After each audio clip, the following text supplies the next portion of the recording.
মকর সংক্রান্তি কেন পালন করা হয়? সূর্য যখন মকর রাশিতে প্রবেশ করে তখন তাকে মকর সংক্রান্তি বলা হয়। এবছর মকর সংক্রান্তি উৎসব পালিত হবে 15ই জানুয়ারি।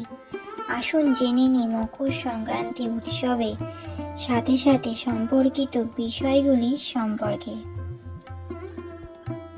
মকর সংক্রান্তি হিন্দুদের একটি প্রধান উৎসব। মূলত প্রতি বছর মকর সংক্রান্তি 14ই জানুয়ারি পালিত হয়। জ্যোতিষশাস্ত্র অনুসারে মকর সংক্রান্তিতে সূর্য মকর রাশিতে প্রবেশ করে এবং এই তারিখ থেকে সূর্যের উত্তরায়ণ শুরু হয়। হিন্দু শাস্ত্রে সূর্য দেবতা পুজোর বিশেষ গুরুত্ব রয়েছে। সারা বছরে মোট 12 সংক্রান্তি হয়। সূর্য যখন মকর রাশিতে প্রবেশ করে তখন তাকে বলা হয় মকর সংক্রান্তি। এবছর মকর সংক্রান্তি পালিত হবে 14ই জানুয়ারি। মকর সংক্রান্তিতে সূর্য দক্ষিণায়ন থেকে উত্তরায়ণে যাত্রা শুরু করে। জ্যোতিষশাস্ত্র অনুসারে উত্তরায়ণকে দেবতাদের দিক এবং দক্ষিণায়নকে দেবতাদের রাত বলা হয়েছে। মকর সংক্রান্তিতে সূর্যদেব ছেলে শনির সঙ্গে দেখা করতে যান। জ্যোতিষশাস্ত্রে শনিদেব হলেন মকর সংক্রান্তি অধিপতি।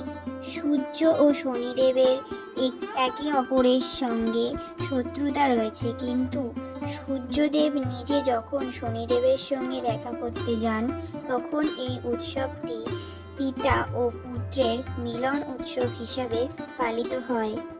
তাই মকর সংক্রান্তিতে সূর্যদেবের পুজো করে শনি সংক্রান্ত জিনিস দান করলে জন্মকুণ্ডলিতে সূর্য ও শনির কারণে সৃষ্টির দোষ কুঠি দূর হয়।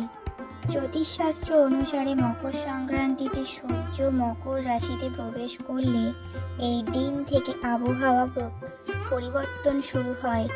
মকর সংক্রান্তির পর দিন বড় হতে থাকে এবং রাত ছোট হতে থাকে। মকর সংক্রান্তির মাধ্যমে দেবতাদের রাত শেষ হয় এবং দিন শুরু হয়। এই তারিখ থেকে সূর্য দক্ষিণায়ন থেকে উত্তরায়ণে চলে যায়। মকর সংক্রান্তির দিনে ভীম পিতামহ তার জীবন উৎসর্গ করলে বলে বিশ্বাস করা হয়। মকর সংক্রান্তিতে গঙ্গাসাগরে স্নান বিশেষ তাৎপর্য রয়েছে।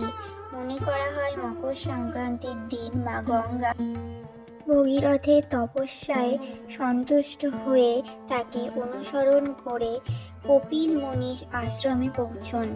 এই কারণে মকর সংক্রান্তিতে গঙ্গাসাগরে স্নানের গুরুত্ব রয়েছে। এই তিথিতে ভগীরথ তার পূর্বপুরুষদের তর্পণ করেছিলেন।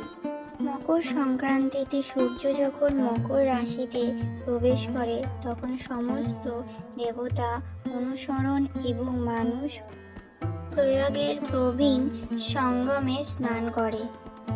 মকর সংক্রান্তিতে গুড় দান করলে বৃহস্পতির আশীর্বাদ পাওয়া যায়।